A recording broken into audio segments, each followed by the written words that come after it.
Estendemos as boas-vindas a todos os que estão a assistir a este programa do JW Stream. Este será um programa especial. Vamos iniciar a nossa reunião por entoarmos o cântico número 22, que tem um tema muito apropriado. Venha o teu reino. Está baseado em Apocalipse, no capítulo 11, versículo 15, capítulo 12, versículo 10. Após o cântico, pedimos que pausem o programa e façam uma oração localmente. Cantemos então o cântico número 22.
Escutaremos agora o discurso especial. Será apresentado pelo irmão Joaquim Pedro Alves, membro da Comissão da Filial, e apresentará o seguinte tema: Encontrou uma pérola de grande valor? Prestemos atenção. Vivemos num tempo onde a busca para uma solução em relação aos problemas que a humanidade está a enfrentar é, podemos dizer, uma constante. E quando isso não é feito a nível global, as pessoas individualmente tentam resolver os seus problemas. No entanto, como estamos a par, os resultados deixam muitas vezes a desejar essa busca, esse empenho, esse esforço para resolver problemas de ordem global. O reino de Deus é a solução para todos os problemas, quer individuais, quer do ponto de vista global. Jesus mostrou por meio de duas ilustrações o valor a respeito da verdade ligada ao reino de Deus. Percebeu o que eu acabei de dizer? O reino de Deus encerra um conjunto de verdades. E essas verdades têm um valor inestimável, incomparável. Jesus, por meio de duas ilustrações, quis provar o valor dessa verdade relativa ao reino de Deus. Convido-vos a abrir as vossas Bíblias em Mateus capítulo 13, o versículo 44 a 46. Ali iremos ler sobre duas ilustrações ligadas ao valor da verdade ligada ao reino de Deus. Mateus 13, o versículo 44 a 46 diz assim: O reino dos céus é semelhante a um tesouro escondido no campo, que um homem encontrou e escondeu novamente. E na sua alegria, ele foi, vendeu todas as coisas que tinha e comprou aquele campo. Também, o reino dos céus é semelhante a um comerciante viajante que procurava pérolas de boa qualidade. Ao encontrar uma pérola de grande valor, foi, vendeu prontamente todas as coisas que tinha e comprou-a. Notou? Nestas duas ilustrações, vemos Jesus a explicar que o reino de Deus é algo de grande valor para aqueles que, sem querer, encontram esta valiosa e preciosa verdade sobre o reino de Deus, ou para aqueles que procuram, têm inclinação para procurar valores espirituais associados ao reino de Deus. A primeira imagem que estamos a ver dá-nos conta deste homem que é surpreendido por um tesouro que está escondido. Não era do seu objetivo encontrá-lo, mas uma vez encontrando esse tesouro, ele foi, vendeu todas as suas coisas a fim de comprar aquela terra e guardar para si esse tesouro. Na segunda imagem, o que nós vemos é um homem que já está habituado a identificar coisas de valor. Neste caso, ele encontra uma pérola inestimável, incomparável. Nos tempos bíblicos, desde a Judeia até ao Oceano Índico, comerciantes estavam dispostos a viajar milhares de quilómetros com o objetivo de fazer boas aquisições. E nesta ilustração, o que aprendemos foi que este homem, ao identificar o valor superior daquela pérola, ele vendeu tudo o que tinha para comprar e guardar este precioso tesouro. Bem, os homens fizeram sacrifícios para conseguir algo de maior valor. E estas duas ilustrações servem ou ajudam-nos a entender que todos nós devemos pensar em como deveríamos reagir às verdades sobre o reino de Deus. Por isso, a questão que se coloca a seguir é: o que é o reino de Deus? A Bíblia identifica o reino de Deus como sendo o reino dos céus, um governo real, estabelecido nos céus celestiais. Quando lemos em Lucas 8, no versículo 1, ali podemos aprender que o tema principal do assunto ligado à pregação e às boas novas emanadas de Jesus o Cristo eram, de facto, as boas novas do reino de Deus. Notou? Eram boas novas para uma nação que em si já conhecia a vontade de Jeová. O reino, como dissemos, é um governo no céu, é estabelecido por Deus e vai substituir os governos humanos. Há centenas de anos que esperamos o cumprimento de uma profecia maravilhosa estabelecida em Daniel capítulo 2, o versículo 44. Neste versículo se nos diz que os governos humanos serão substituídos por este reino de Deus. E cito, diz que apenas ele, o reino de Deus, permanecerá para sempre. Apenas ele, o reino de Deus, a nível planetário, permanecerá para sempre. Então, se o reino de Deus, ou o reino dos céus, é um governo no céu, é um governo que substituirá os governos humanos, quem é, de facto, o seu rei? No livro profético e visionário do Apocalipse, no capítulo 11 e no versículo 15, lemos a respeito de um rei designado para este reino de Deus. Daí reforçando o valor encerrado neste arranjo que é o reino dos céus ou o reino de Deus. Em Apocalipse capítulo 11, no versículo 15, lemos: O sétimo anjo tocou a sua trombeta, e houve vozes altas no céu a dizer: O reino do mundo, ou o reino governado pelos governos do mundo, tornou-se o reino do nosso Senhor, o Senhor Jeová Deus, e do seu Filho, Cristo, e ele reinará para todo o sempre. Notou? Jeová Deus é o Rei da eternidade, ele é o Rei do universo. Mas Jeová Deus exerce aqui uma forma especial a sua soberania por subsidiar o reino de Deus às mãos do seu Filho, o Senhor Jesus Cristo. Por isso podemos entender que se este governo, emanado desde os céus, governando desde os céus, tendo como um governante específico Jesus, o Cristo, este reino global atingirá a qualquer um de nós. Pode ser aceito por qualquer um de nós. Não existe parcialidade da parte do Deus Todo-Poderoso e do seu Filho, o Rei, o Senhor Jesus Cristo. Por que é que podemos ter esta confiança? Bem, quando recorremos às palavras que encontramos no livro de Atos, no capítulo 10, no versículo 34 e 35, um dos seguidores de Jesus, o Cristo, de nome Pedro, notem o que ele concluiu. Em Atos 10, o versículo 34 e 35, estando no meio de pessoas gentias, que não eram judeus de origem, mas que tinham inclinação ou davam valor às verdades do reino, sendo que alguns deles eram homens em autoridade, notem o que Pedro disse. Atos 10, 34 e 35. Portanto, Pedro começou a falar e disse: agora entendo claramente que Deus não é parcial, mas em todas as nações ele aceita aquele que o teme e faz o que é certo. Então, Jeová Deus, o seu Filho Jesus, as verdades ligadas ao reino, cujo valor é inestimável, como se de uma pérola se tratasse. Pessoas que procuram adquirir essa pérola, pessoas que sem querer, por meio de outrem, encontram o valor, identificam o valor deste arranjo, não importa a sua origem, não importa o seu extrato social, não importa a sua língua, não importa o lugar onde vivam, ao fazer a vontade de Deus, essas pessoas são aceites para o arranjo do reino de Deus.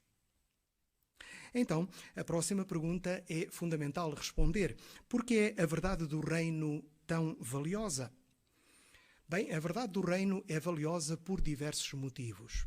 Primeiro, a verdade do reino é valiosa porque ela cumpre aquilo que todos nós pedimos em oração. Jesus Cristo deixou uma oração modelo quando esteve na terra. Nós podemos encontrar parte dessa oração precisamente no Evangelho de Mateus, no capítulo 6 e no versículo 10. Ali, naquele versículo, somos ensinados a pedir a vinda do reino de Deus. Para quê?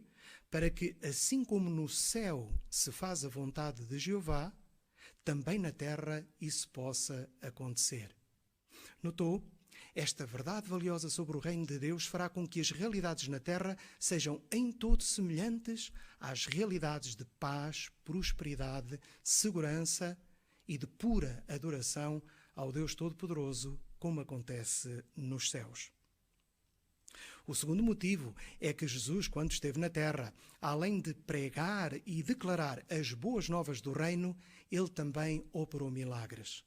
E o poder que ele recebeu do Pai, por meio do Espírito Santo, esta força ativa mais poderosa que o universo pode conhecer, provou, além de dúvida, que o reino de Deus fará isso numa larga escala. Notem, por favor, a primeira imagem que agora vamos ver. Ela está baseada no relato de Marcos, capítulo 4, versículo 37 a 39. Aqui, Jesus exerceu a sua autoridade de forma milagrosa sobre o vento e o mar, a ponto de ele dizer para o próprio mar: silêncio, cala-te. Qual é o princípio que poderemos derivar deste milagre produzido por Jesus? É que, de facto, o reino vai controlar as forças naturais da terra e resolver os problemas ambientais. Na próxima imagem, podemos ver uma passagem ligada a Mateus capítulo 14, o versículo 19 a 21. Esta é uma das passagens mais conhecidas nas Escrituras, onde se indica que Jesus milagrosamente alimentou 5.000 homens, para além de mulheres e crianças.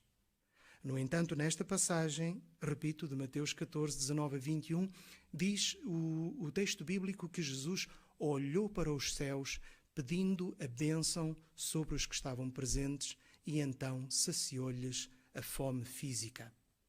Isto indica que Jesus, por meio deste milagre, como Rei do Reino, terá o poder de acabar com a fome e assim dar saciação ou saciedade plena àqueles que hoje, infelizmente, passam pela carência do mais básico, que é o pão. A próxima imagem leva-nos a Mateus capítulo 9 e no versículo 35, onde Jesus curou todo o tipo de pessoas. Jesus não era parcial. E por isso, em qualquer aldeia, em qualquer cidade, além de pregar e declarar as boas novas, lemos que Jesus curava toda a sorte de moléstias e doenças, provando assim que o reino vai garantir saúde perfeita para todos aqueles que viverem sob os auspícios deste arranjo. A próxima imagem leva-nos ao texto bíblico de Lucas, capítulo 7, o versículo 12 até ao versículo 15. É a primeira ressurreição que Jesus efetua quando efetuou o seu ministério na terra, o filho de uma viúva da cidade de Naim. E o que é de importante aqui salientar é não só a capacidade que assistia ao Filho de Deus como futuro rei do reino de Deus de ressuscitar alguém para a vida, mas aquilo que ele disse por 2 vezes. Nesta ocasião, e mais tarde, com respeito à filha de Jairo, o presidente de uma sinagoga, ele disse: para de chorar. Parem de chorar. Quando ressuscitou o seu amigo Lázaro, terceira ressurreição, ele chorou com aqueles que choravam. O que é que isto indica?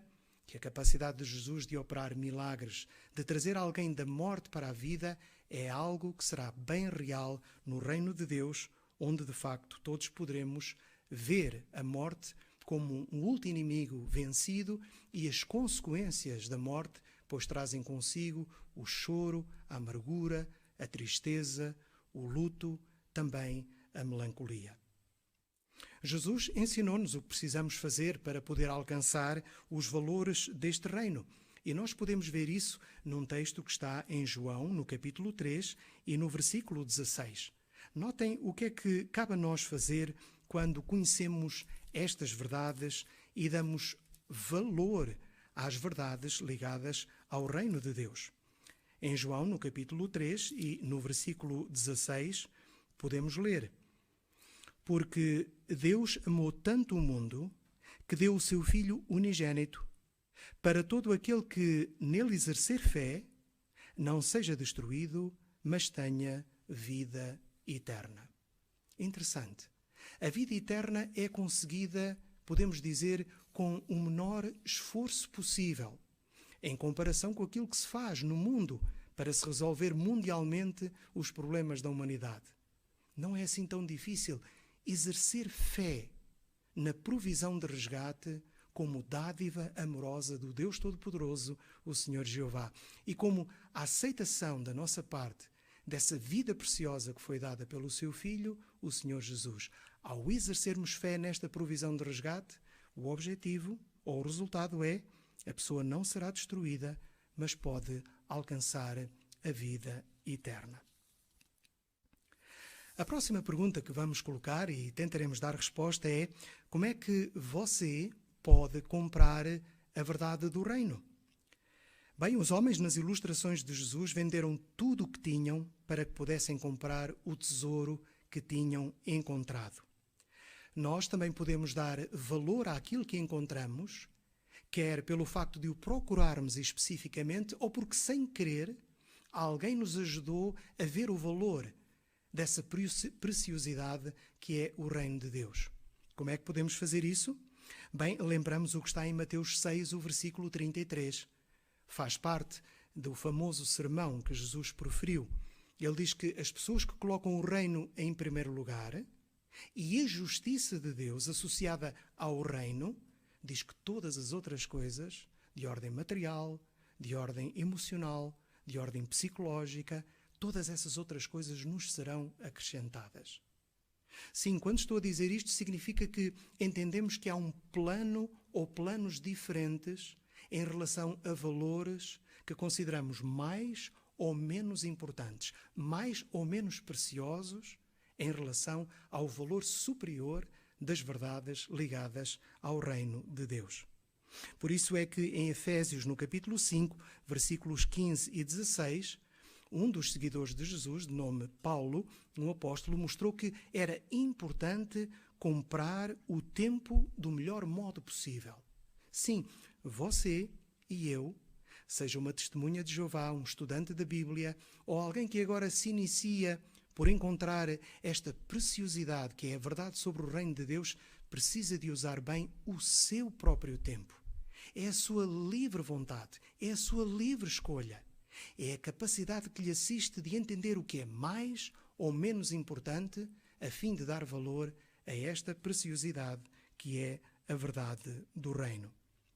Fazer isso deve ser mais importante do que qualquer outra coisa, como obter estudos, uma carreira profissional ou até ganhar dinheiro. Jesus foi muito franco, mostrando que nós não podemos servir a dois senhores. E em Mateus, no capítulo 6, o versículo 24, ele disse que nós não podemos servir a dois servos, ou a dois senhores, ou a dois amos, a Deus e às riquezas. Sim, o texto bíblico até coloca a palavra riquezas com uma letra maiúscula, mostrando que riquezas e bens materiais podem por vezes sobrepor-se ao próprio Deus Todo-Poderoso. Não deixe que as riquezas materiais sejam o seu Deus. Coloque-as num plano inferior, no plano devido, em relação aos valores que estão ligados à verdade sobre o reino de Deus. Ponha também em prática aquilo que a Bíblia diz. Em João, no capítulo 13, no versículo 17, diz que felizes são aqueles que, se conhecerem o que conhecem, puderem pôr isso em prática. Então, os valores ligados às verdades do reino não são valores de caráter teórico. Sim, são apreendidos por meio do estudo e do ensino e da meditação, mas depois levam inevitavelmente à ação, assim como aqueles homens. Um que, sem querer, encontrou algo valioso, mas a partir daí agiu com o objetivo de vender tudo o que tinha e poder ficar com aquela terra que encerrava o tal tesouro. O outro já era consciente e, por isso, quando identificou aquela pérola de maior valor, então ele vendeu tudo o que tinha, uma ação pessoal, com o objetivo de ficar com essa pérola de maior valor. Ao apoiarmos o reino de Deus, mesmo que familiares ou amigos não gostem da nossa decisão, não esqueçamos que Jesus mostrou que há bênçãos associadas ao amor que temos por Deus e ao amor que temos pelos nossos familiares, mas em planos distintos. Notem o que podemos ler sobre isso em Lucas, no capítulo 18. Agora, em Lucas, no capítulo 18, e no versículo 29 e 30. Lucas, no capítulo 18, no versículo 29 e 30, Jesus deu este encorajamento àqueles que compram a verdade do reino de Deus. Ele disse-lhes: Eu garanto-vos, não há ninguém que tenha deixado casa, esposa, irmãos, pais ou filhos por causa do reino de Deus, que não receba mais vezes neste tempo e no futuro sistema de coisas a vida eterna. Não estamos a incentivá-lo a abandonar os seus familiares, a sua esposa, os seus filhos, os seus amigos. Estamos apenas a incentivá-lo a entender que esposa, filhos, parentes, amigos, bens materiais têm um valor relativo e um amor relativo em relação ao maior valor que podemos alcançar, que é as bênçãos do reino de Deus. E como Jesus mostrou, agora, neste tempo, e também aquilo que queremos alcançar no futuro, o privilégio inestimável da vida eterna. Por isso, a última questão que gostaríamos aqui de responder é esta: vai comprar a pérola de grande valor? Os homens nas ilustrações de Jesus não pensaram duas vezes em comprar o que tinham encontrado e fizeram isso com alegria. Poderá novamente rever os versículos 44 e 46 do capítulo 13 de Mateus e ali poder concentrar-se agora nesta expressão. De facto, foi com alegria que eles agiram quando identificaram aquele tesouro de grande valor ou aquela pérola de grande valor e, por isso, com alegria agiram a favor de si mesmos. Então, qual é a lição que queremos aprender? Queremos aprender o seguinte: concentre-se no valor daquilo que pode encontrar e não tanto no seu custo. Sim, encontrar o valor das verdades ligadas ao reino tem um preço, mas esse preço não nos deveria ofuscar ou amedrontar de tomar a necessária ação para receber as bênçãos aliadas ao reino de Deus. Nos tempos da Bíblia, e por isso somos incentivados a ler os Evangelhos, pessoas fizeram mudanças com o objetivo de mostrar que davam um grande valor a esta pérola. Repito, às verdades associadas ao reino de Deus. Por exemplo, a Bíblia fala em Lucas 19, os versículos 2 em diante, de um homem de nome Zaqueu, um cobrador de impostos, um homem rico, estável, ou autossustentável, podemos dizer, naquele tempo, mas ele estava disposto a abdicar das suas riquezas. Estava disposto a poder ganhar o seu próximo por pagar a quem tinha extorquido esse dinheiro e assim alcançar uma posição melhor, de favor, aos olhos de Deus, o Senhor Jeová, e também com a bênção daquele que o representava na terra, o Senhor Jesus Cristo. Também lemos nas variadas cartas e no livro dos Atos dos Apóstolos o que aconteceu com o próprio apóstolo Paulo. O apóstolo Paulo abdicou de uma carreira de instrução no mundo, no sistema de coisas de então. Ele poderia ter como vantagem o seu nascimento, a sua linhagem, os seus familiares, uma certa relação numa classe social mais elevada, podemos dizer nos nossos dias, de uma certa elite, mas ele considerou isso como algo de refúgio ou de pouco valor em relação aos valores maiores ligados às verdades do reino que ele soube tão bem discernir. E o que dizer dos nossos dias? Será que nos nossos dias poderemos apresentar exemplos práticos daqueles que, sem querer, encontraram ou foi-lhes dado a conhecer o valor associado às verdades do reino? Ou encontramos aqueles que procuravam, honestamente, encontrar as verdades preciosas associadas às realidades do reino? A resposta é sim. Veja, por favor, atentamente o próximo vídeo. Algumas pessoas procuram a verdade durante anos sem a conseguirem encontrar. Pensem num exemplo de Mary Kennedy. Ela veio da Escócia para os Estados Unidos no início do século XX, com 18 anos. Ela encontrou trabalho como empregada doméstica. O sonho dela era tornar-se missionária, mas encontrava falhas na religião. Mesmo assim, como ainda queria ajudar outros, Mary começou a receber treino em medicina. E em 1910 ela formou-se na Escola de Formação para Enfermeiros do Hospital da cidade de Boston. Ela continuou à procura da verdade, mas estava desapontada com as doutrinas falsas e a hipocrisia que ela via em muitas igrejas. Ela continuou a ler a Bíblia, apesar de achar que já não queria mais nada com religião. Enquanto trabalhava no sanatório Pottinger, na Califórnia, ela encontrou aquilo de que estava à procura. Ela conheceu uma enfermeira e estudante da Bíblia chamada Nellie Humphreys. Um dia, a Nellie mostrou-lhe o que a palavra de Deus diz sobre a condição dos mortos. A Mary disse que era como se houvesse uma central telefónica na mente dela, em que várias luzes se ligaram umas a seguir às outras. Ela soube imediatamente que tinha encontrado a verdade. Ela deixou para trás a sua carreira na medicina e começou a servir como ministra da Bíblia de tempo integral. Alguns, como Mary, procuram seriamente a verdade. Outros encontram-na mesmo sem andarem à procura dela.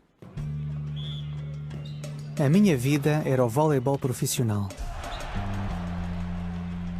Treinar todos os dias, viajar e jogar tornava tudo o resto menos importante.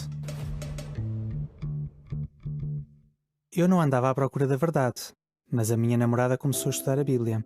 Fiquei curioso com o que ela estava a aprender. Eu descobri que era como um puzzle, onde todas as peças se encaixavam perfeitamente. Eu gostava particularmente de Daniel capítulo 2 e percebi que tinha de fazer mais do que apenas aprender. Por isso, eu tinha de decidir entre uma vida temporária neste mundo ou uma vida eterna sob o reino de Deus. Foi preciso mudar a minha rotina e as minhas prioridades. Eu era um pouco egoísta. Quando decidi parar, recebi muito dinheiro para jogar na melhor equipa do país durante um ano. Finalmente, eu podia ter tudo aquilo com que tinha sonhado, reconhecimento e um bom salário. Mas eu decidi recusar a oferta. Antes de vir à verdade, eu achava que sabia o que era o sucesso. Mas Jeová sabe como é que podemos ter uma vida bem-sucedida. Estou muito feliz por poder usar o meu tempo para ajudar os outros, e isso dá-me verdadeira alegria. Agora, eu e a minha esposa servimos a Jeová a tempo inteiro. É o melhor modo de vida. Jeová atraiu à verdade tanto a Mary como o Bjorn. Eles concentraram-se nas bênçãos do reino e não no que deixaram para trás.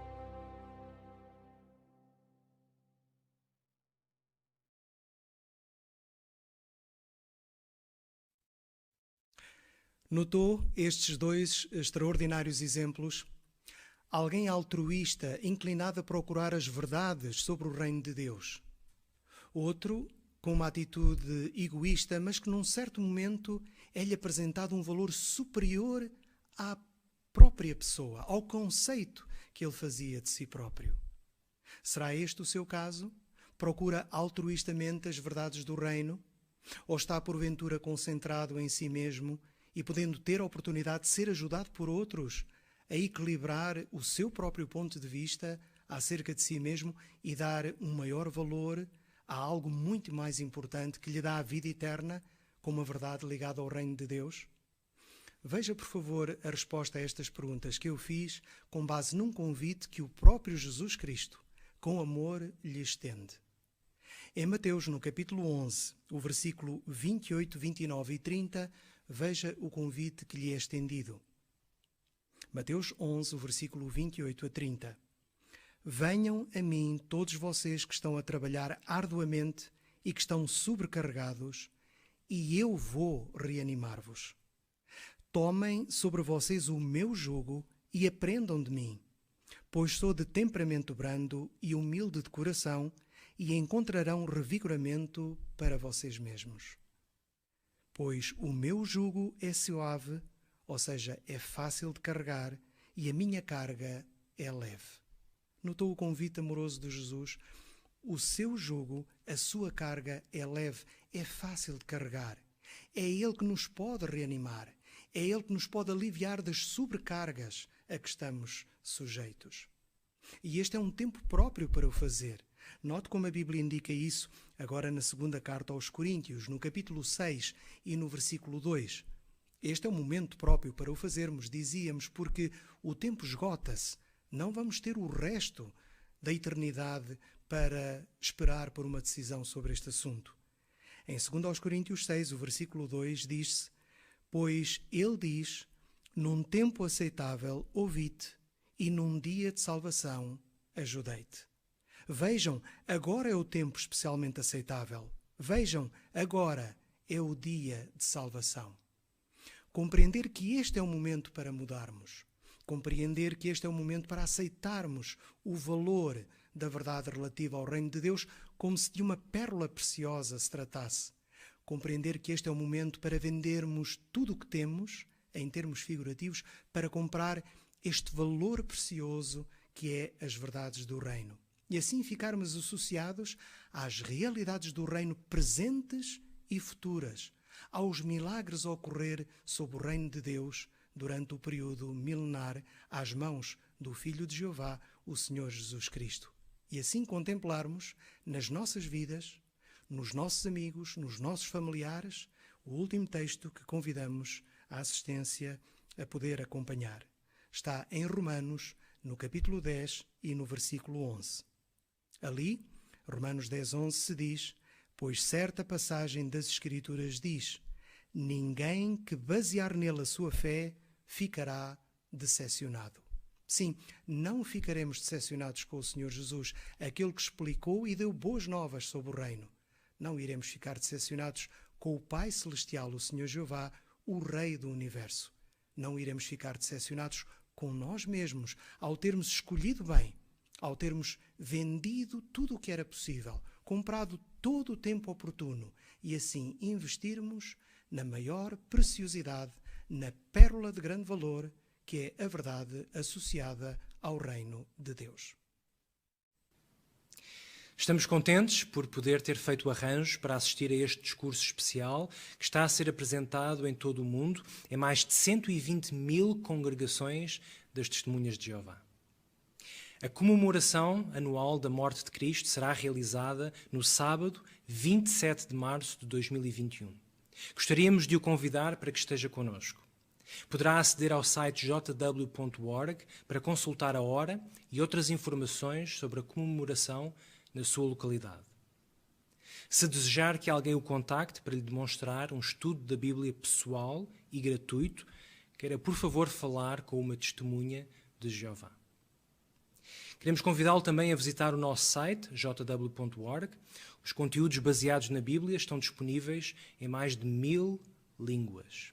Ali encontrará assuntos de interesse para casados, pais, solteiros, adolescentes, crianças e para todos os que desejarem aprender a respeito da Bíblia.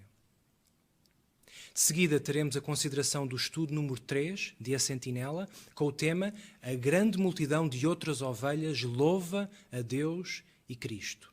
Será dirigido pelo irmão Alberto e terá como leitor o irmão André Leitão.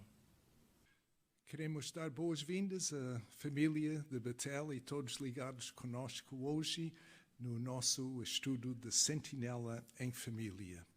E vamos iniciar o nosso programa do estudo de Sentinela com o cântico que está indicado, é o cântico número 14, o tema O Novo Rei da Terra, baseado em Salmo 2:12.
Ora, mais uma vez, queremos dar boas-vindas a todos ao nosso estudo de Sentinela.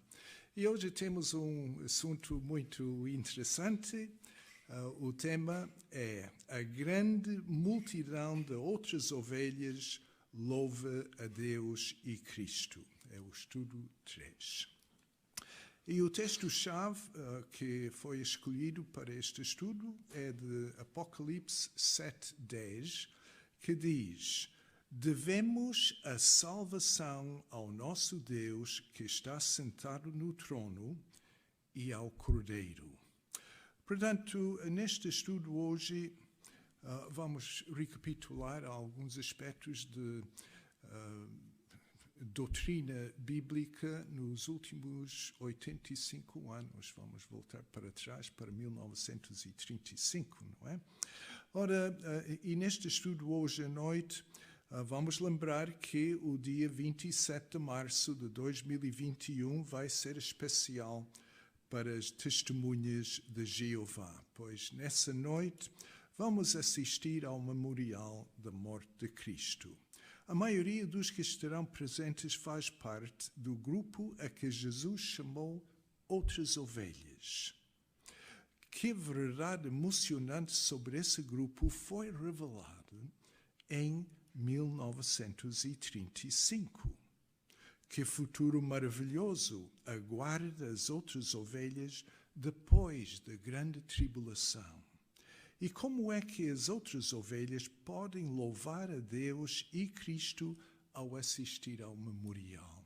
Que boa preparação vamos fazer hoje para esta ocasião tão importante da comemoração da morte de Cristo. Portanto, vamos começar já o nosso estudo, a nossa consideração com a leitura do parágrafo 1 e o irmão André Leitão vai fazer para nós. Certo irmão tinha 18 anos quando se batizou em 1926. Os seus pais eram estudantes da Bíblia, nome pelo qual as testemunhas de Jeová eram conhecidas na época.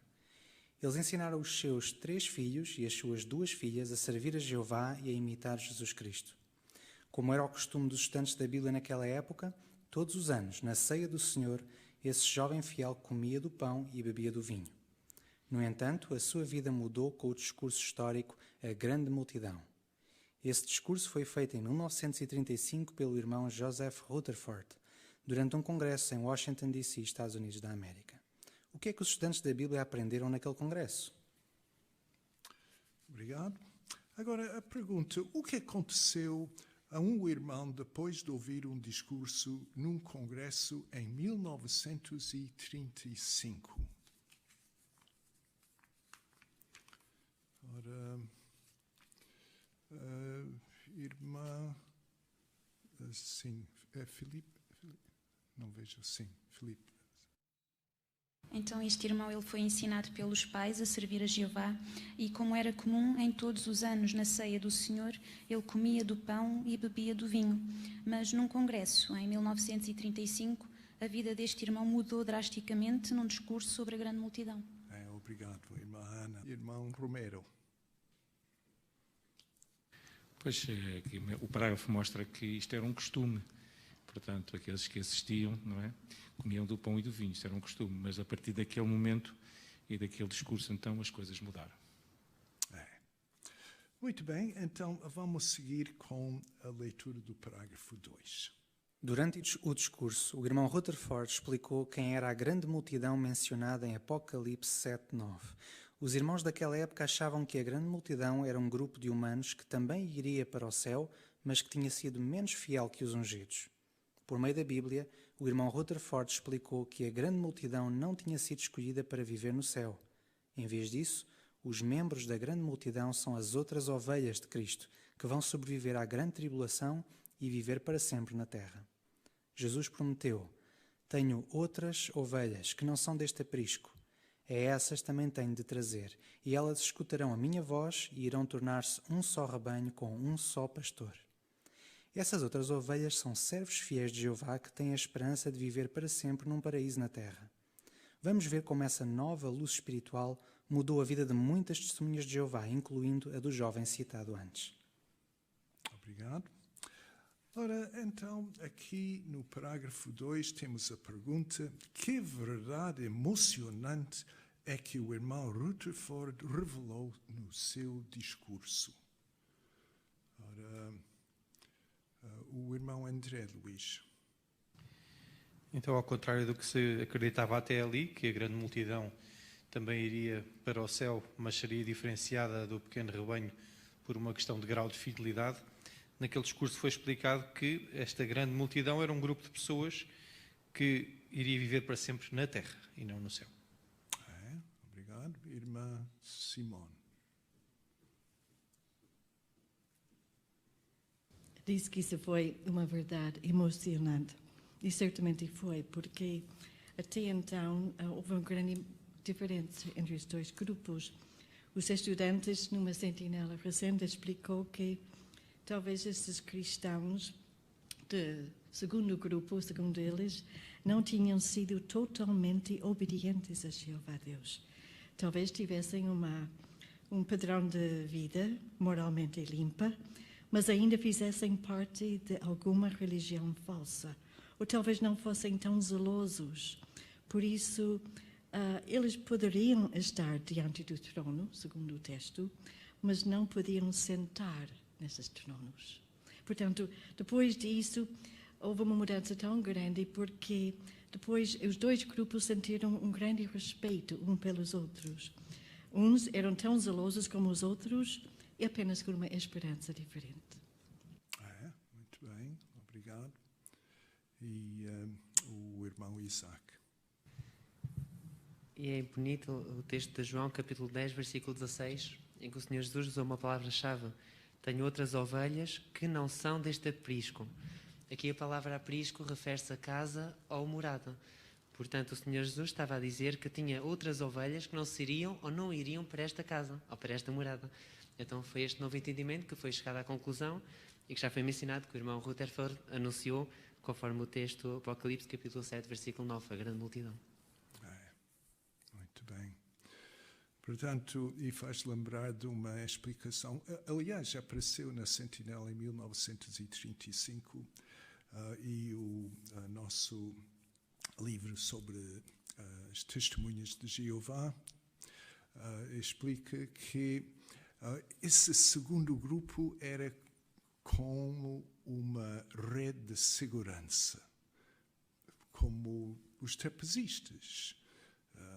Tinha que ter em baixo. Se caírem, então há ainda uma rede em baixo. E para o entendimento na altura era como uma rede. Se não servissem para celestial como 144.000, havia esse grupo secundário com a esperança celestial. Um pormenor interessante naquela altura. Ora bem, então vamos ao primeiro subtítulo, o novo entendimento que mudou milhares de vidas. E vamos ler 3 e 4. Um momento emocionante daquele congresso foi quando o orador disse à assistência: todos os que têm a esperança de viver para sempre na Terra podem pôr-se de pé. De acordo com um dos presentes, mais de metade das 20.000 pessoas na assistência levantou-se. Então o irmão Rutherford disse: eis a grande multidão. Depois disso, a assistência aplaudiu e gritou de alegria. Aqueles que estavam de pé perceberam que não tinham esperança celestial. Eles sabiam que não tinham sido ungidos pelo Espírito de Deus.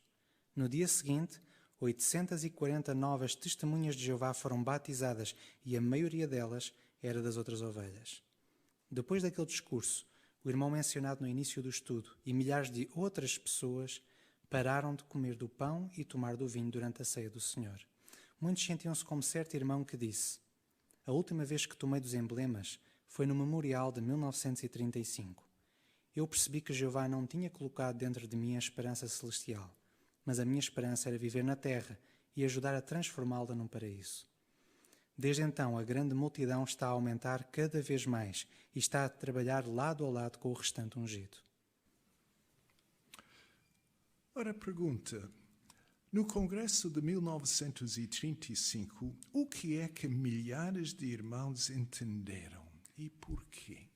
Portanto, o que é que entenderam? Irmã Celeste. Então, muitos irmãos entenderam que até ali tomavam do pão e do vinho, mas a partir dali deixariam de tomar porque verdadeiramente a sua esperança não era celestial, mas sim terrena. E eu lembro-me de uma experiência, a esposa do irmão Klein, uma vez a falar connosco, a dizer que tinha ido para o sul da Alemanha por causa da guerra, ela e a mãe, e adoravam a Jeová, mas nunca se tinham batizado porque não tinham nenhuma ligação a ir para o céu. E quando foi este congresso, as duas tomaram a decisão e batizaram-se. Por isso, mostra a alegria do discernimento que houve. Obrigado. Irmão Jorge Alves. E foram mais de metade dos que estavam na assistência que se levantaram quando ele disse: todos os que têm esperança de viver para sempre na terra podem pôr-se de pé.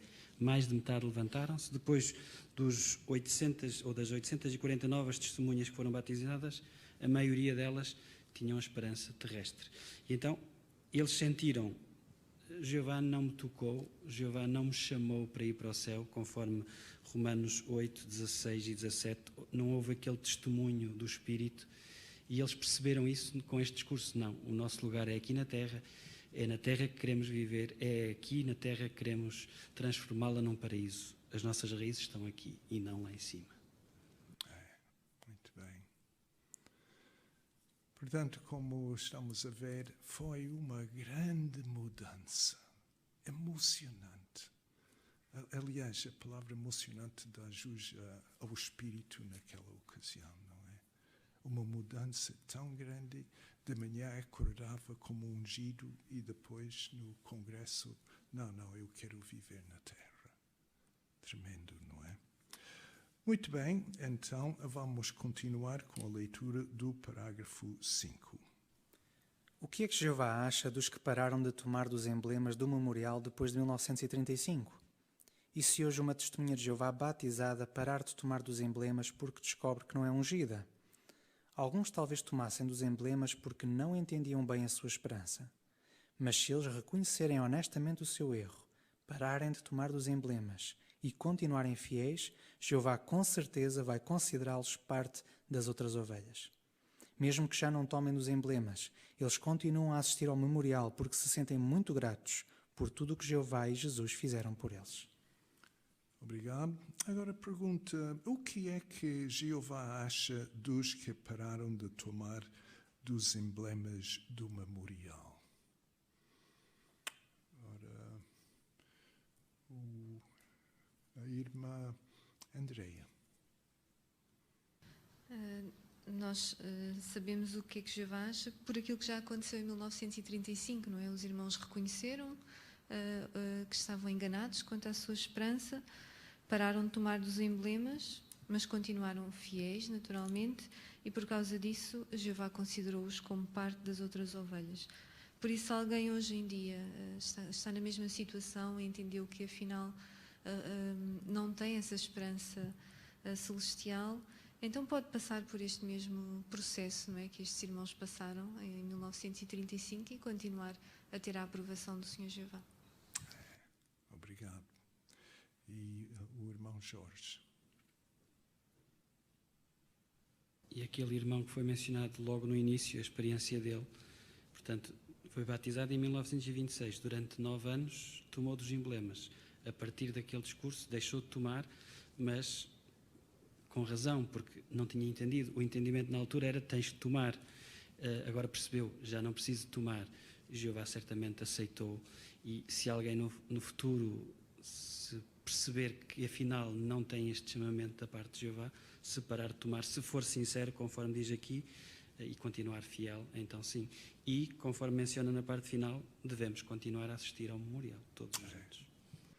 É verdade. Na realidade, os irmãos notaram no fim do parágrafo 2, há 2 textos bíblicos, e é realmente o que aconteceu. Se alguém quer ainda comentar um destes textos, que não era um erro muito grave, no sentido que não tinha perdão, não é? Era um mal-entendido, irmã Simone.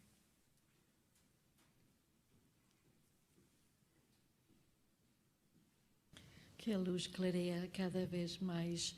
E com estes irmãos, muitos deles também estavam na cristandade antes, talvez pensassem havia paz no céu, e uma mudança completamente na sua mente, ou talvez tiveram traumas emocionais. Então, muitos tinham que ter assim um equilíbrio sobre o assunto, e no devido tempo reajustaram e Jeová os perdoou. É isso. Muito bem. Então vamos ao subtítulo seguinte: Uma esperança maravilhosa, parágrafo 6. Visto que a grande tribulação está tão perto, é bom relembrarmos o que Apocalipse capítulo 7 diz sobre os cristãos ungidos e sobre a grande multidão de outras ovelhas. Nessa visão, Jesus ordena aos anjos que continuem a segurar os 4 ventos da destruição. Eles não devem soltar esses ventos até que todos os cristãos ungidos sejam selados, ou seja, recebam a aprovação final de Jeová. Como recompensa por serem fiéis, os irmãos ungidos de Cristo tornam-se reis e sacerdotes com Ele no céu. Todos os que fazem parte da família celestial de Deus estão ansiosos para ver os 144.000 ungidos receberem a sua recompensa celestial. Ora, a pergunta: que ordem deu Jesus aos anjos? A irmã Abigail. Então, aqui nesta visão, em Apocalipse 7, 1 a 4, vemos que haviam 4 anjos a segurar os 4 ventos da terra, e Jesus disse-lhes: não causem dano nem à terra, nem ao mar, nem às árvores, até termos selado na testa os escravos do nosso Deus. Portanto, estes escravos do nosso Deus eram os cristãos ungidos, refere-se aos cristãos ungidos, e esta selagem refere-se a receber a aprovação final de Jeová, para então eles poderem ser reis e sacerdotes no céu. Muito bem. E, portanto, mais no fim do parágrafo, temos uma observação interessante do que passa nos céus ao acontecer isso. O irmão Romero. Pois esta observação tem a ver com o que realmente no céu ocorre. Muita alegria, não é? Da família espiritual, as escrituras espirituais que fazem parte da organização celestial de Jeová Deus, têm muita alegria de ver então o número completo dos 144.000. Muito bem. Ora bem, vamos avançar para o parágrafo 7. A seguir, João vê algo emocionante. Uma grande multidão que sobrevive ao Armagedom. Ao contrário dos 144.000 reis e sacerdotes, esse segundo grupo é muito maior e não tem um número específico. Os membros da grande multidão estão vestidos com compridas vestes brancas. Isso quer dizer que eles conseguiram manter-se sem mancha do mundo de Satanás e permanecerem leais a Deus e a Cristo. Eles clamam que foram salvos por causa de tudo o que Jeová e Jesus, o Cordeiro de Deus, fizeram. Ao mesmo tempo, eles seguram folhas de palmeiras.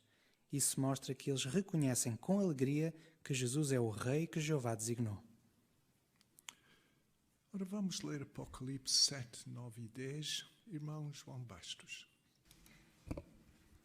Depois disto, vi uma grande multidão que nenhum homem era capaz de contar, de todas as nações, tribos, povos e línguas, de pé diante do trono e diante do Cordeiro, vestidos com compridas vestes brancas, e havia folhas de palmeiras nas suas mãos. Clamavam em voz alta: devemos a salvação ao nosso Deus, que está sentado no trono, e ao Cordeiro. Obrigado. Agora a pergunta: de acordo com Apocalipse 7, 9 e 10, quem é que João vê e o que é que eles estavam a fazer? Portanto, o que é que ele vê? E podemos, nos comentários, incluir também a gravura. Irmão Rodolfo. Então, respondendo à primeira parte da pergunta, conforme lemos em Apocalipse 7, 9 e 10, João viu uma grande multidão que sobrevive ao Armagedom. Uma grande multidão, ou seja, não há um número específico, ao contrário dos 144.000, e conforme vemos também na imagem, eles estavam vestidos com compridas vestes brancas, ou brancas, limpas, ou seja, isso significa que eles conseguiram não ser manchados por mundo de Satanás e continuaram leais a Jeová. Muito bem. E o irmão Timóteo Daniel. Conforme vimos, eles clamavam em voz alta: devemos a salvação ao nosso Deus, que está sentado no trono, e ao Cordeiro. Portanto, eles reconhecem e louvam ao Senhor Jeová, que foi quem providenciou a sua salvação, e também Jesus Cristo, o Cordeiro de Deus. Eles estão muito reconhecidos e clamam isso em voz alta. Muito bem. E outro pormenor, incluindo também a gravura. A irmã Andreia. Eles eles seguram folhas de palmeira, o que mostra que estão alegres, não é? Pela sua salvação, e também submissos e louvam o Senhor Jeová e ao Cordeiro. Muito bem. Excelente. Então, vamos avançar para o parágrafo 8 e convidamos o irmão André a ler Apocalipse 7, 11 e 12 e depois o parágrafo. Todos os anjos estavam de pé à volta do trono, dos anciãos e das 4 criaturas viventes, e prostraram-se com o rosto por terra diante do trono e adoraram a Deus, dizendo: Amém. O louvor, a glória, a sabedoria, o agradecimento, a honra, o poder e a força sejam dados ao nosso Deus para todo o sempre. Amém. Qual é a reação da família celestial de Jeová? João vê toda a família celestial de Jeová reunida, cheia de alegria, louvando a Deus, quando a grande multidão aparece. A família celestial de Jeová vai ficar ainda mais feliz por ver o cumprimento dessa visão de João, quando a grande multidão passar com vida pela grande tribulação. A pergunta, de acordo com Apocalipse 7, 11 e 12, como é que a família celestial de Jeová reage quando a grande multidão aparece? O irmão João Bastos. Neste caso vai ficar exatamente como está também a grande multidão na fotografia que vimos ainda há bocadinho, não é? Portanto, cheia de alegria, também prestando esta glória e louvando a Jeová quando esta grande multidão aparece. E claro, por ver este cumprimento da profecia, por ver esta grande multidão passar com vida sem ter que provar a morte, vai também deixá-los, sem dúvida alguma, muito alegres, muito felizes. Muito bem. Irmã Simone. E é notável também a humildade da parte dessa grande família celestial, porque estão a prostrar-se perante Jeová Deus, dando glória a Ele. E também eles não têm adjetivos suficientes para descrever como é que eles sentem Jeová e a glória para mostrar esta alegria.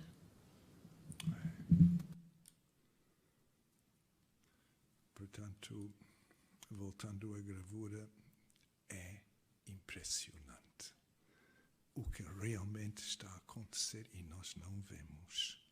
Isto é só uma ilustração. O que passa realmente impressionante. Vamos ler o parágrafo, vamos ler os versículos aqui esta vez, se alguém na assistência queira ler Apocalipse 7, 13 a 15. Sim, o irmão Rodolfo. Em vista disso, um dos anciãos disse-me: Quem são estes que se vestem com compridas vestes brancas e de onde vieram? Assim disse-lhe imediatamente: Meu senhor, tu é que sabes? Ele disse-me: Estes são os que saem da grande tribulação. Eles lavaram as suas vestes compridas e embranqueceram-nas no sangue do Cordeiro. É por isso que estão perante o trono de Deus e prestam-lhe serviço sagrado dia e noite no seu templo. Aquele que está sentado no trono estenderá a sua tenda sobre eles.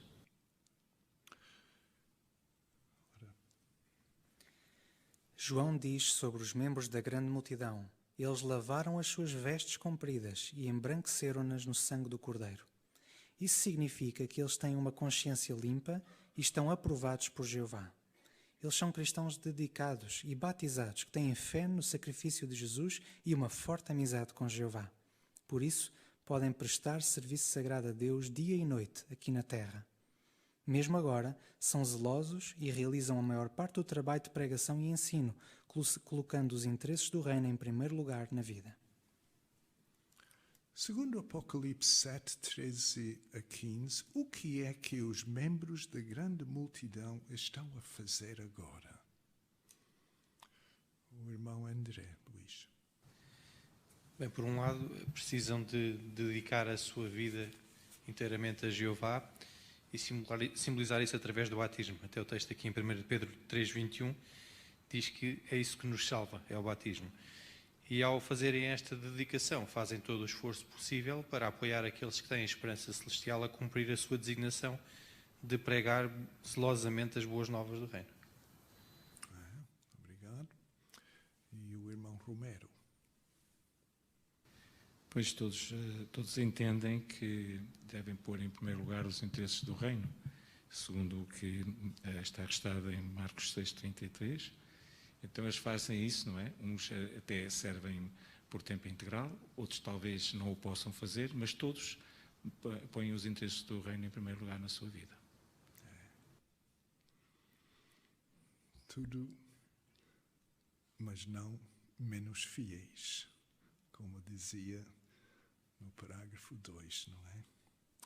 Portanto, o irmão André mencionou 1 Pedro 3,21, e este versículo menciona que o batismo realmente é uma solicitação a Deus de quê?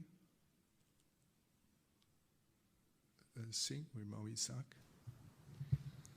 O versículo diz que pelo batismo a pessoa solicita ao Senhor Jeová Deus uma boa consciência.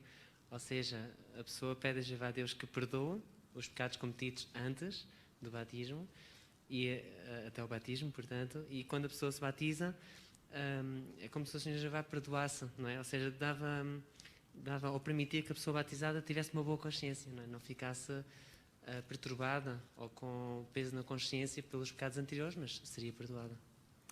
É isso. Portanto, o parágrafo menciona aqui que eles, portanto, têm uma consciência limpa. Foram batizados, consciência limpa. Não há nada de coisa infiel aqui. São plenamente dedicados, não é? Portanto, aquele discurso em 1935 tinha muita coisa em conteúdo, como estamos a ver. Algumas coisas que seriam entendidas ainda depois. Muito bem, agora vamos avançar para o parágrafo 10. Os membros da grande multidão que saem com vida da grande tribulação têm a certeza de que Deus vai continuar a cuidar deles, porque Ele promete estender a sua tenda sobre eles. A promessa que as outras ovelhas tanto aguardavam finalmente vai cumprir-se. Deus enxugará todas as lágrimas dos seus olhos, e não haverá mais morte, nem haverá mais tristeza, nem choro, nem dor. De que é que os membros da grande multidão têm a certeza, e que promessa é que eles verão cumprir-se? E podemos incluir também a gravura, a irmã Ana. Então nós temos a certeza que Jeová vai se tornar uma verdadeira habitação sobre nós. Ele vai estender a sua tenda sobre nós, ou seja, Jeová vai cuidar de nós em todos os sentidos. Belo, não é? E a segunda parte, que promessa é que verão cumprir-se, mais algum pormenor aqui. E a gravura também, interessante, irmão Romero. Pois queria destacar aqui, portanto, a alegria que se vê nos rostos destas pessoas, não é? E, no fundo, portanto, a destruição do inteiro sistema de Satanás, o diabo. Portanto, há um grande contraste, até mesmo nas cores que é pintado o quadro. É verdade. Muito bem. Portanto, veremos o cumprimento de um dos nossos textos favoritos, não é, irmão Jorge?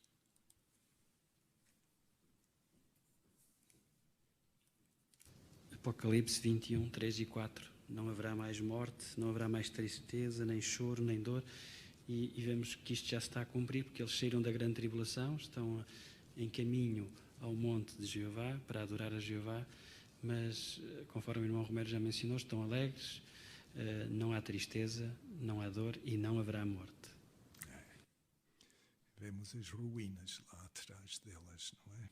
Sair daquela grande tribulação. Muito bem. Ora, vamos continuar e o irmão André pode ler Apocalipse 7, 16 e 17 e depois o parágrafo. Não voltarão a ter fome, nem voltarão a ter sede, e nem o sol, nem o calor abrasador os castigarão. porque o Cordeiro, que está no meio do trono, vai pastoreá-los e guiá-los a fontes de água da vida. E Deus enxugará todas as lágrimas dos olhos deles. Neste exato momento, algumas testemunhas de Jeová estão a passar fome por causa de dificuldades económicas e de guerras. Outras estão presas por causa da sua fé. No entanto, os que fazem parte da grande multidão ficam felizes por saber que vão escapar da destruição deste sistema de coisas e vão receber abundância de alimento físico e espiritual. Quando a grande tribulação terminar, Jesus vai guiar esses sobreviventes a fontes de água da vida eterna. Agora pare e pense. Que esperança maravilhosa têm os da grande multidão. Dos milhares de milhões de pessoas que já viveram, eles vão ser os únicos a nunca experimentar a morte. As outras ovelhas sentem-se muito gratas a Jeová e a Jesus por terem uma esperança tão maravilhosa. É verdade que elas não foram escolhidas para viver no céu, mas isso não as torna menos preciosas ou menos valiosas para Jeová. Tanto os ungidos como as outras ovelhas têm o privilégio de dar louvor a Deus e a Cristo. Uma forma de fazerem isso é por estarem presentes no memorial da morte de Cristo. Obrigado. Agora a pergunta, de acordo com Apocalipse 7, 16 e 17, que bênçãos é que a grande multidão vai receber?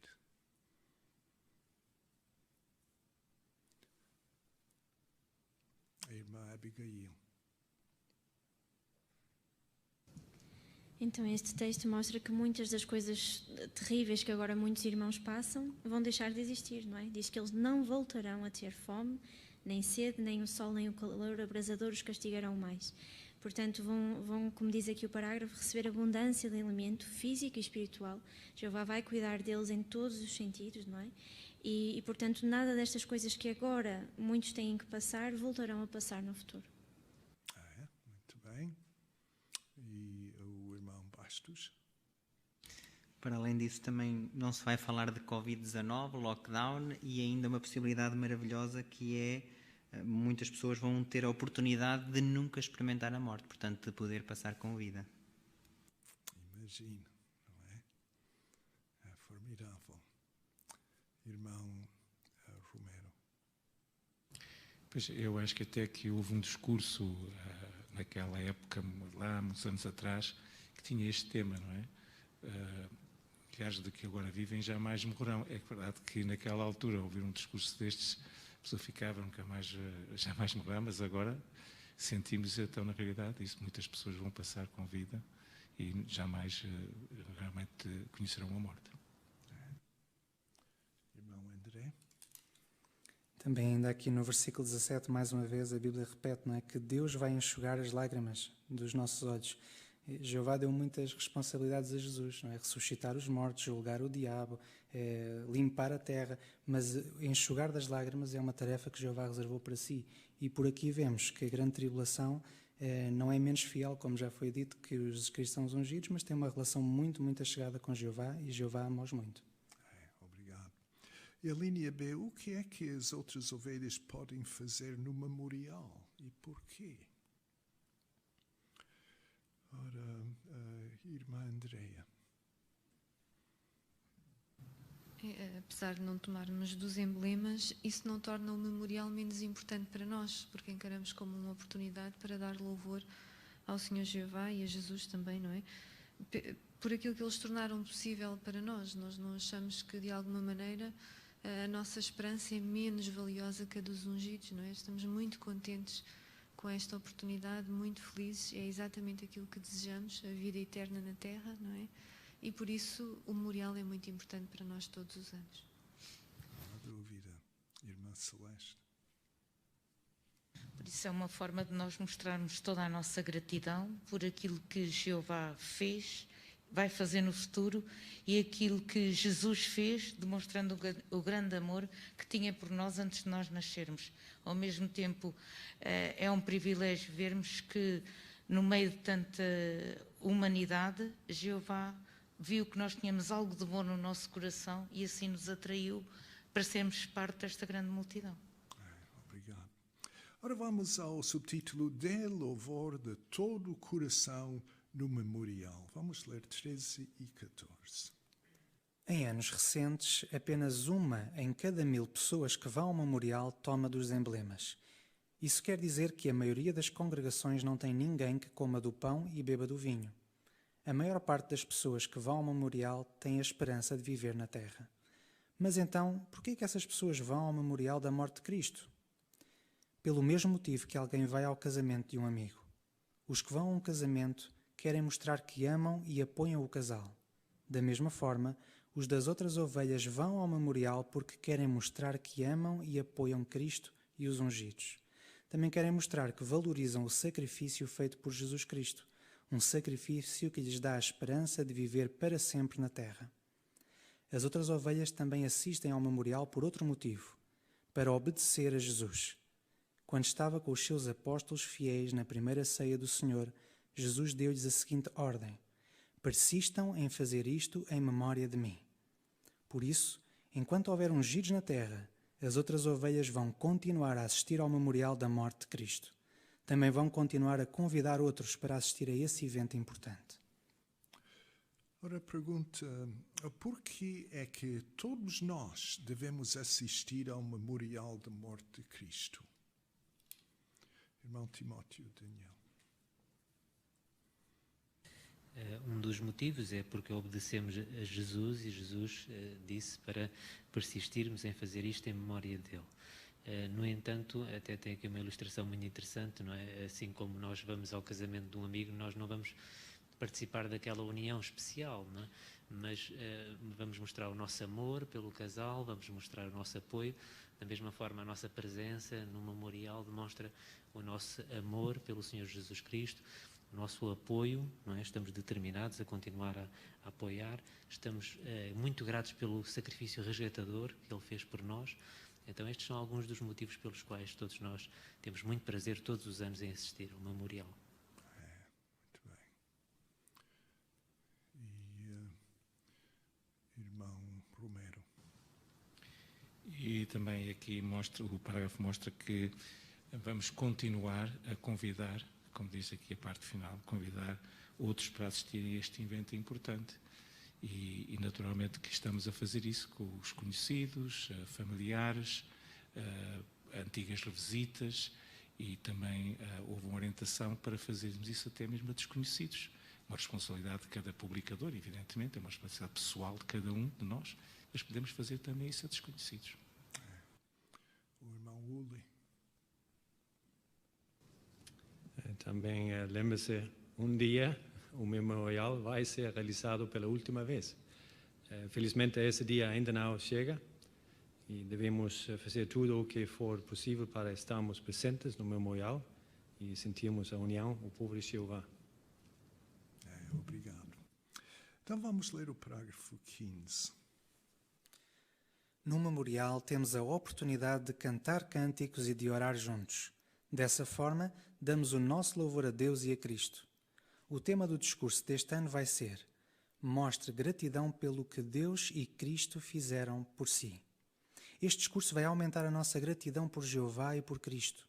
Quando o pão e o vinho forem passados, todos na assistência vão lembrar-se do significado desses emblemas, o corpo e o sangue de Jesus.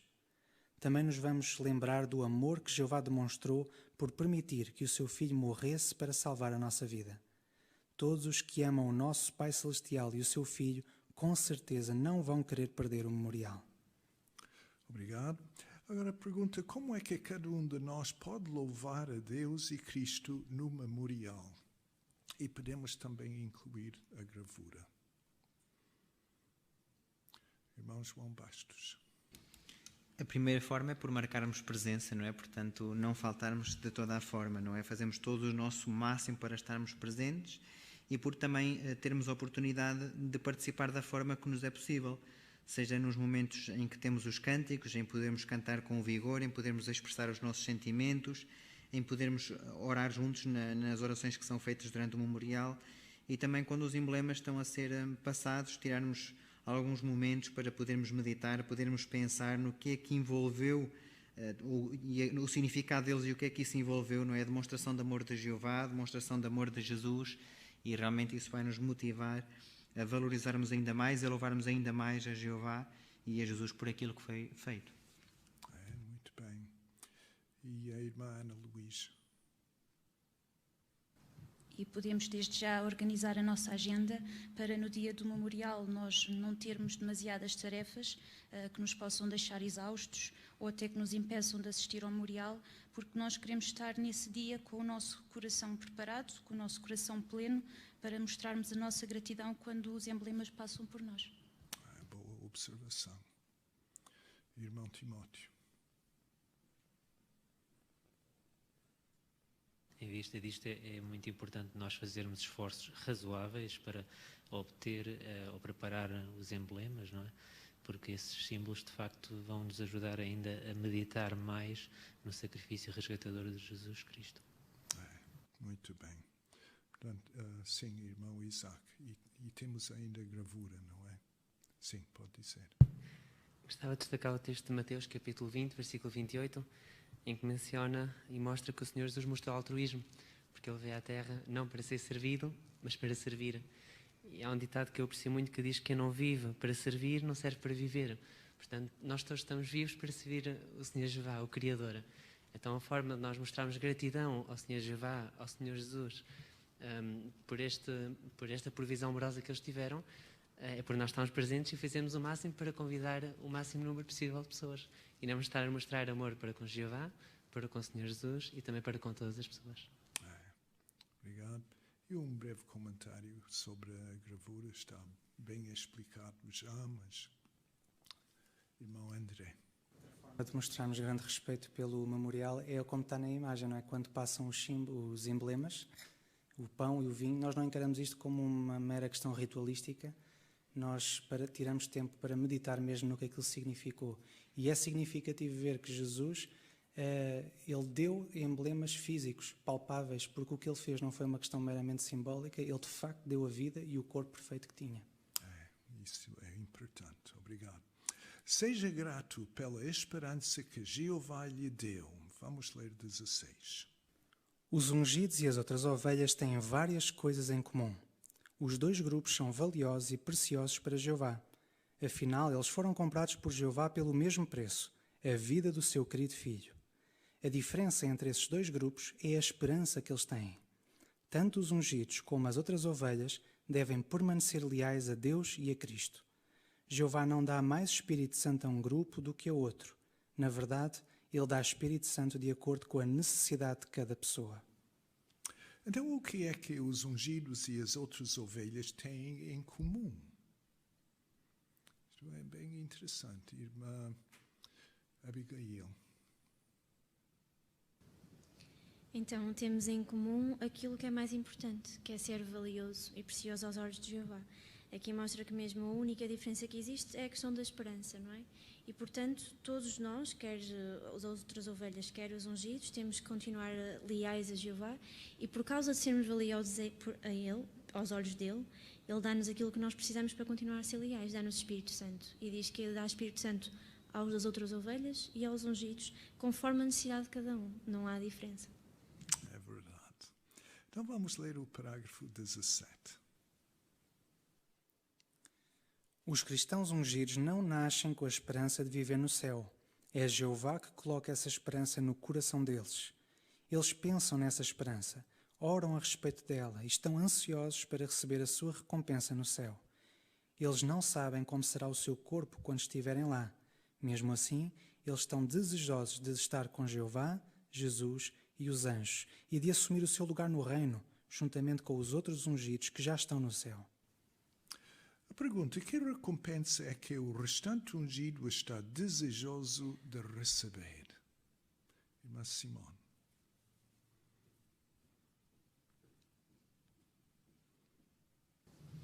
Temos o texto de Filipenses 3, 20 e 21, onde dizem que estão ansiosamente esperando o Senhor Jesus Cristo, que transformará o nosso corpo humilde para o tornar como o seu corpo glorioso. Bem, certamente isso é algo que eles realmente esperam ansiosamente. Os ungidos podem ter pensamentos que os com a esperança terrestre não têm, talvez sobre como será o casamento do Cordeiro, Outros assuntos espirituais, que será assim ou não, com certeza será bem diferente e mais glorioso, mas quanto ao seu próprio corpo, o corpo espiritual, não sabem, então muito ansiosos para saber desta transformação. É verdade. Muito bem. Então, vamos ver as outras ovelhas, parágrafo 18. As outras ovelhas estão desejosas de viver para sempre na terra. Esse é um desejo natural de qualquer ser humano. Elas anseiam pelo dia em que vão transformar toda a terra num paraíso. Querem muito construir as suas casas, plantar os seus jardins e criar os seus filhos com saúde perfeita. Também querem muito poder viajar pela terra para conhecer montanhas, florestas e mares e ter a oportunidade de aprender sobre as coisas que Jeová criou. Acima de tudo, ficam muito felizes por saber que no futuro a sua amizade com Jeová vai tornar-se cada dia mais forte. Ora, parágrafo 18 pergunta: que recompensa é que as outras ovelhas estão desejosas de receber? Irmão Isaac. A recompensa de poder viver para sempre num paraíso na terra.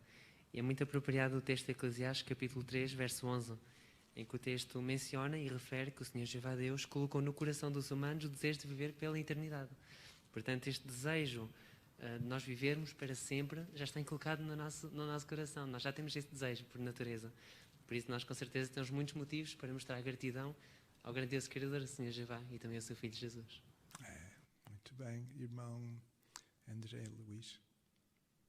Eu gostei muito deste parágrafo porque as nossas publicações falam muitas vezes sobre esta questão de transformar a terra num paraíso, construir as casas, ter jardins, não é? Criar filhos. Mas aqui este aspecto, não é? De viajar pela terra. Ora, às vezes alguns dizem que a vida eterna seria algo monótono. Já neste mundo todos nós temos pelo menos um sítio que não nos cansamos de ir. É aquele sítio preferido que para nós podemos lá ir quantas vezes quisermos e que estamos sempre felizes de lá estar. Ora, agora podermos viajar por toda a terra, a conhecer toda a terra, sem dúvida vamos ter uma vida muito preenchida, não é? E sentir bem lá. É verdade. E irmã Celeste. E ao mesmo tempo ficamos muito felizes no futuro, de cada dia que vai passando, mais próximos estamos de Jeová e a nossa amizade cada vez vai crescendo mais. Muito bem. Vamos ler o parágrafo 19. Jeová deu a cada um dos seus servos uma esperança maravilhosa para o futuro, a de viver para sempre. O memorial da morte de Cristo dá-nos a oportunidade de agradecer a Deus e a Cristo por tudo o que eles fizeram para tornar essa esperança possível. Sem dúvida, o memorial é a reunião mais importante do ano para os cristãos verdadeiros. Este ano será realizado após o pôr do sol do sábado, dia 27 de março de 2021. Muitos vão ter liberdade para assistir a esse evento importante. Outros vão estar presentes apenas, apesar de sofrerem oposição. Ainda outros vão comemorar a morte de Cristo dentro de uma prisão. Não importa qual seja o caso, lembre-se de que Jeová, Jesus e a parte celestial da família de Deus vão estar a observar-nos. Que cada pessoa, grupo e congregação possa ter um excelente memorial. Obrigado, irmão André, pela leitura. Ora, a pergunta: que oportunidade é que cada um de nós vai ter durante o memorial e quando será realizado o memorial este ano? Ora, primeira parte, irmã Andreia. É sem dúvida uma grande oportunidade todos os anos de refletirmos e de mostrarmos a nossa gratidão, não é, a Jeová e a Jesus por toda esta esperança maravilhosa que eles tornaram possível. Sem dúvida. E quando será realizado o memorial este ano? É só para recapitular, irmão Timóteo. O dia será o sábado 27 de março de 2021, a hora após o pôr do sol. Exatamente. E há um quadro logo a seguir, quando o memorial calha num sábado, como vai acontecer em 2021, não temos reunião no fim da semana, por isso não foi preparado nenhum artigo de estudo para a próxima semana. Então já ficamos a saber. Ora, vamos fazer as perguntas no fim. Que verdade sobre a grande multidão é que foi revelada em 1935? Ora, irmão Jorge Alves. Que não seria aquele grupo menos fiel, mas que também iria para o céu, mas sim um grupo de pessoas que seria difícil de contar, aliás, seria impossível de contar, porque seriam muitos, mas que tinham esperança de viver aqui na Terra. Muito bem. Que recompensa é que a grande multidão vai receber depois da grande tribulação?